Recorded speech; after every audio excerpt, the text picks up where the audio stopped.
Saya Tifal Solesa melanjutkan Kompas Petang, Saudara. Tersangka dugaan fitnah ijazah palsu Jokowi, Roy Suryo, siang tadi melaporkan 7 pendukung Jokowi atas dugaan pencemaran nama baik. Didampingi sejumlah kuasa hukumnya, Roy membeberkan alasan melaporkan 7 orang tersebut dalam 2 klaster. Klaster pertama berjumlah 5 orang yang menuduh ijazah milik mantan Menpora ini palsu. Sementara klaster kedua berjumlah 2 orang terkait tuduhan dirinya terlibat korupsi kasus mega proyek Hambalang saat masih menjadi kader Partai Demokrat. Ini detailnya ada semua nih. Inisial yang pertama adalah A. Inisial yang kedua adalah B. Inisial yang ketiga adalah D. Inisial yang keempat adalah F. Inisial yang kelima adalah L. Inisial yang kelima adalah U.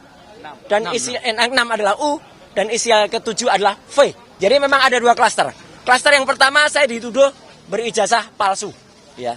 Jadi ijazah saya dari S1 dari UGM ini dituduh palsu.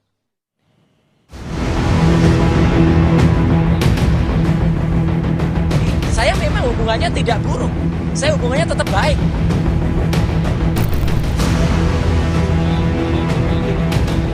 Kasus fitnah ijazah Jokowi semakin melebar dengan pelaporan Roy Suryo terhadap 7 orang pendukung Jokowi ke Polda Metro Jaya pada Senin 5 Januari. Mirip dengan klaster penetapan tersangka, kuasa hukum Roy Abdul Ghafur Sangaji juga menjelaskan laporan Roy terbagi dalam 2 klaster, yakni tuduhan ijazah palsu milik Roy dan fitnah Roy terlibat korupsi Hambalang. Yang dilakukan oleh Mas Roy adalah melaporkan 7 orang yang kalau kita lihat delik kualifikasi deliknya sama dengan yang dilaporkan oleh Pak Joko Widodo, yaitu dugaan pencemaran nama baik dan fitnah. Yang dilaporkan Mas Roy ini ada 2 klaster.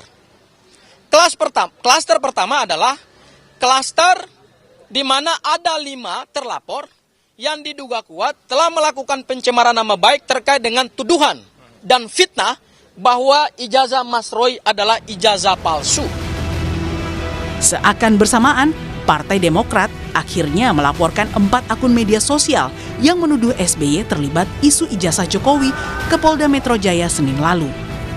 Laporan dilayangkan lewat Kepala Badan Hukum dan Pengamanan Partai Demokrat Muhajir atas dugaan tindak pidana penyebaran berita bohong. Adapun keempat akun media sosial yang dilaporkan, yakni kanal YouTube @agrifanani, Bang Boy, dan kajian online, serta TikTok Sudiro Wibudius MP. Dalam laporan tersebut, akun @agrifanani menampilkan cuplikan video yang bertuliskan anak emas SBY korupsi terbesar sepanjang sejarah RI. Isu adanya Demokrat di balik aksi Roy CS mengulik ijazah Jokowi disebabkan Roy Suryo tercatat pernah menjadi wakil ketua umum partai pimpinan SBY itu. Meski Roy berkali-kali tegaskan sudah lama keluar dari Partai Demokrat, ia mengaku masih menjalin hubungan yang baik dengan rekan-rekannya di Demokrat. Saya kader terbaik dari partai itu tahun 2016. Dan setelah itu saya justru 4 tahun berikutnya saya izin kepada ketua umum waktu itu untuk mengundurkan diri karena saya mau sekolah. Saya memang hubungannya tidak buruk. Saya hubungannya tetap baik. Dan justru karena hubungan baik itu, maka ketika saya dituduh kemudian melakukan korupsi di Hambalang, alhamdulillah justru nanti akan ada saksi yang sangat prinsipal yang mengetahui persis ketika kasus Hambalang itu beliau berada di KPK.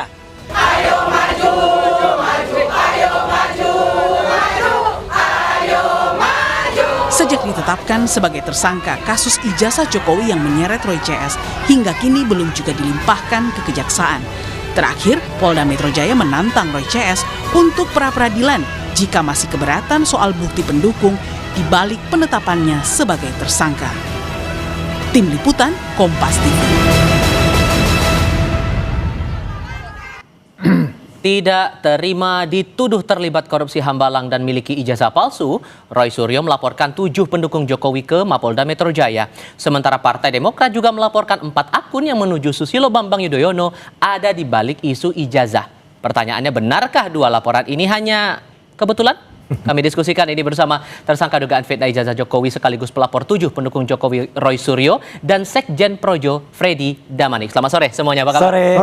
Sore. Terima kasih sudah datang ke studio Kompas TV kali ini. Di antara 2 klaster itu, Mas Roy, tudingan ijazah palsu, Anda memegang ijazah palsu, kemudian tudingan Anda terlibat korupsi Hambalang, mana yang paling fatal menurut Anda? Dua-duanya fatal. Dan ini kelihatan sekali kalau ada orkestrasi. Jadi mereka itu pada satu kurun waktu yang sama itu menggelorakan isu yang sama. Kelihatan ada kayak feedingnya gitu. Kemudian yang soal Hambalang juga sama. Tiba-tiba ya saya yang sama sekali tidak terkait Hambalang tiba-tiba dituduh Hambalang dan dibuat VT-nya, dibuat video tape-nya gitu. Jadi seolah-olah saya berada di sana, kunker di sana. Nah, yang soal ijazah ya orangnya sama, tuduhannya bisa sama. Tuduhannya sama-sama saya berijazah palsu S1, kemudian bahkan ada yang duduk S3-nya juga gitu.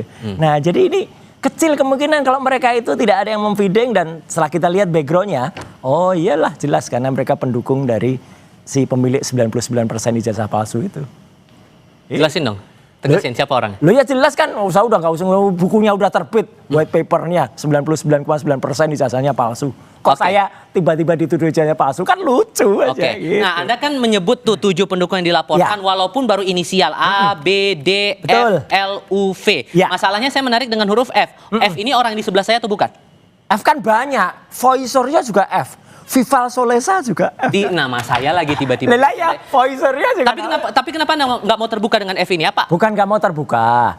Itu masih lebih baik saya menyebutkan. Enggak tiba-tiba saya bilang kalau di awal saya hanya melaporkan peristiwa. Padahal ternyata dia laporkan nama. Siapa yang klaster tudingan ijazah, siapa yang klaster tuduhan korupsi? Yang tuduhan korupsi itu ada 2, U dan B. Oke. U dan B itu sisanya yang 5 itu ya L, D, V, A, F itu adalah menuding soal ijazah. Dan sama, polanya sama persis ya. Jadi dia mengangkat isu ijazah saya S1 ini. Oh kemudian nama saya ini palsu.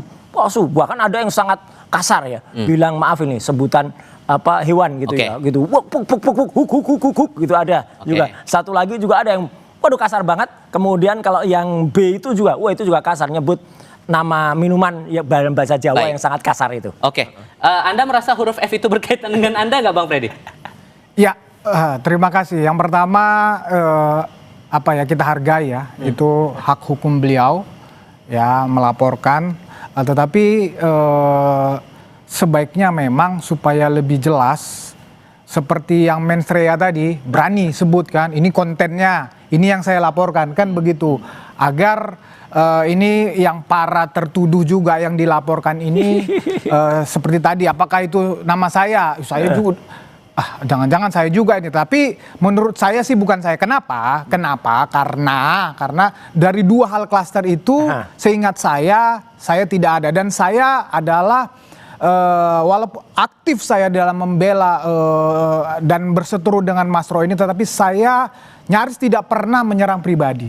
Ya, saya nyaris tidak pernah. Ini penting menurut saya buat siapa saja yang menjadi narasumber di pihak manapun itu ya menyerang pribadi itu memang kalau bisa kita hindari. Bukan kalau bisa, harus dihindari. Dan fokuslah kepada subjek atau pembahasan objeknya apa, fokuslah di situ. Oke, dan 2 aduan yang dibikin Mas Roy ini menurut Anda cukup beralasan kenapa kemudian diadukan ke polisi? Begini, pertama saya tidak tahu konten itu. Nanti justru kita minta kepada Mas Roy sebutkan saja kontennya yang mana, kemudian sebutkan saja siapa terlapornya itu yang pertama. Yang kedua, gini loh, ya itu di media sosial, di YouTube, di TikTok, di Instagram, dimanapun itu banyak sekali berkembang narasi-narasi, konten-konten yang kita tidak tahu. Ya berasal dari mana itu, akun siapa, kemudian berseliweran. Nah itu yang pertama. Yang kedua ini kan banyak ya namanya reaction. Ya kemudian mempertanyakan sumber primernya benar tidak. Itu kedua belah pihak banyaklah bermain seperti itu.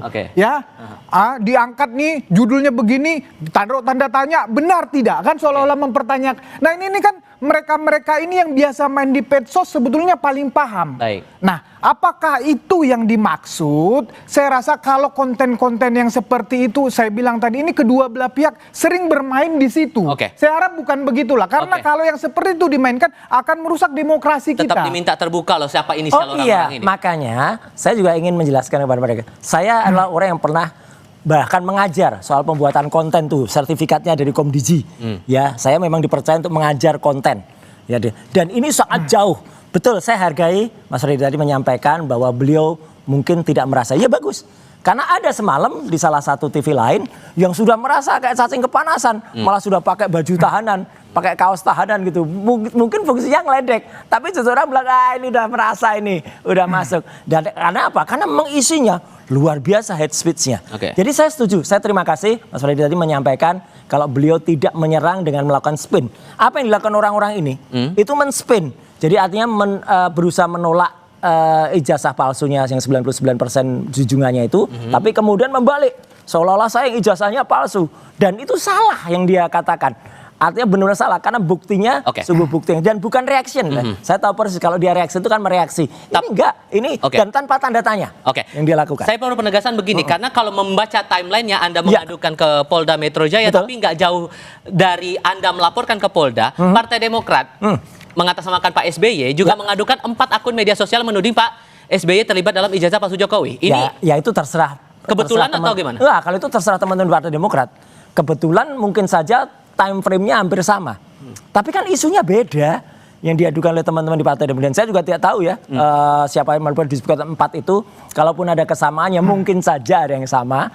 Ya, tetapi kalau ada yang sama berarti memang orang itu ada 2 yang sama itu bermasalah orangnya. Tapi kemudian di circle Anda kan juga ada yang membantu seperti Pak Denny Indrayana, Pak Amir Samsudin yang juga pernah punya catatan di Partai Demokrat. Anda pernah punya catatan tidak hanya di kader Partai Demokrat. Karena apa teman-teman lain kayak Deddy Sitorus ya, kemudian teman Pak Ahmad Yani itu dari partai-partai kan juga membantu. Jangan hanya dilihat Partai Demokratnya. Enggak lah, saya juga sudah lama, udah 6 tahun Mas, saya itu pamit baik-baik dari Partai Demokrat dan memang sudah tidak ada hubungan struktural lagi antara Partai Demokratnya. Tapi kalau hubungan pribadi, saya nggak mengelak. Loh, memang orang tuh hubungan pribadinya harus tetap bagus. Tapi sekali lagi, saya tetap mendukung juga apa yang dilakukan oleh Partai Demokrat. Tapi saya ini hanya menjalankan ya hak dan kewajiban pribadi saya ya selaku orang yang kemudian melihat tahun baru ada kitab undang-undang hukum pidana yang baru. Nah, ini yang kita lakukan. Melihat kasusnya Bung Roy ini, Bang Freddy, sampai sekarang kan belum dilimpahkan ke kejaksaan. Apakah Anda merasa bahwa ini sejalan dengan pernyataannya Pak Jokowi bahwa ini sebagai operasi politik, makanya dibiarkan berlarut-larut sampai sekarang juga belum masuk ke tahap sidang? Oh bukan, kami dari pendukung Jokowi, saya Sekjen Projo, tetap menghargai profesionalisme polisi dalam proses penyidikan di mana Mas Roy dan kawan-kawan menjadi tersangka. Ya, kami melihat ya ini mungkin dalam proses pemberkasan, walaupun sedang diajukan ahli saksi yang meringankan, kami melihat ini memang ini banyak sekali, kan udah disebutkan saksinya, buktinya ini banyak sekali, sehingga proses kalau nggak salah ini rangkap berapa ya? Saya waktu diperiksa tanda tangannya itu banyak sekali sampai lupa saya. Ya, jadi ini memang pemberkasannya ini banyak sekali dan membutuhkan waktu. Kalau dibilang ini operasi politik, makanya dibiarkan berlarut-larut? Di Polda Metro Jaya saya tidak percaya diintervensi oleh apapun. Saya percaya itu dalam proses penyidikan ini. Kalau diintervensi misalnya dari pihak Pak Jokowi, tentu kami punya kepentingan ini sudah lama ditahan. Contoh, ya misalnya kita karena ini lama kita kemudian sampaikan bahwa ada intervensi untuk menahan perkara ini. Saya pribadi tidak percaya itu. Yang saya lihat memang ini proses profesionalisme, memang sedang proses pemberkasan. Dan Anda yakin bahwa ini akan langsung dilimpahkan ke kejaksaan? Saya percaya, saya yakin pada saatnya ini akan disidangkan, dilimpahkan dan disidangkan, dan Mas Roy dan kawan-kawan akan masuk penjara. Singkatnya, jadi Anda siap apa menghadapi nanti? Oh siap, dan inilah kita bisa menguji equality before the law atau tidak. Ketika Jokowi mengadukan kami pada tanggal 30 April waktu itu dan langsung terbit ya SPDB-nya langsung kemudian terbit penyelidikannya langsung terbit, langsung di BAP. Itu kan beda banget dengan yang misalnya ada teman saya Michael Sinaga yang sudah lapor semenjak 2 bulan yang lalu. Baru kemarin di BAP. Saya baru terbit LP-nya. Meskipun ya alhamdulillah LP itu langsung terbit ya, tidak kemudian kami ditolak ya. Dan LP-nya jelas ini kemarin ketika hasil konseling kami langsung pasalnya pasal 433 ayat 2 dan 434 ayat 1. Teman-teman di kepolisian lah, di SPKT lah yang kemudian ini lebih telak Pak, karena itu kata-katanya ada ini tuduhan kepada Pak Roy begini, ini tuduhan kepada masuk aja udah kalau itu. Jadi clear. Jadi makanya kita tunggu Polda objektif tidak benar-benar bisa tajam ke atas dan ke bawah atau hanya tajam ke bawah tumpul ke atas. Saya harus menanyakan lagi masalah operasi politik itu dengan tahapan sampai sekarang masih seperti ini, belum sampai ke kejaksaan. Membaca pernyataan Pak Jokowi bilang operasi politik sampai di tahap ini, kemana arahnya kemudian kalau Gini loh, operasi politik ini saya sering menyampaikan bahwa memang ini dari awal kasus ini selalu dua memang dimensinya, hukum dan politik. Ya, yang dimaksud adalah politik di sini adalah ya banyak pihak-pihak ya orang politik ya yang secara pribadi maupun orang di belakangnya ini punya kepentingan di sini. Punya kepentingannya apa? Memang kepentingannya adalah mendowngrade Pak Jokowi. Ya tentu akan mendowngrade Gibran. Tentu kepentingannya di situ. Nah inilah yang dimasuk adalah operasi politik. Ini yang terus dimainkan karena punya kepentingan untuk ke depan. Ya mendorong calonnya, mendowngrade calon yang lain. Itu saya rasa, nah yang seperti itu yang dimaksud operasi politik. Bukan operasi politik di dalam konteks intervensi proses penyidikan di Polda Metro Jaya. Saya rasa di situ. Bang Freddy, terima kasih. Mas Roy, terima kasih sudah berdiskusi bersama kami kali ini. Siap-siap aja 7 nama itu ya. Oke, saya selalu untuk Anda berdua.